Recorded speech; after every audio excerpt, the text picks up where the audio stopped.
Boss డబ్బెక్కడా? Evidence ముందు చూడాలి.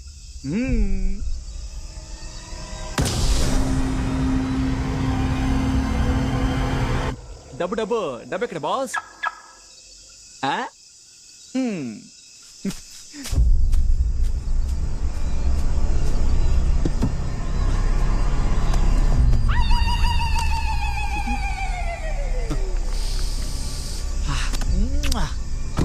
ఆహా బాసు క్రిమినలేనా? జెంటిల్మెన్ బాసు నువ్వు. ఇదిగో ఎవిడెన్స్ నెంబర్ 1, ఎవిడెన్స్ నెంబర్ 2. ఇంకొక మాట మాట్లాడావు పుచ్చ పేలిపోతుంది. ఓ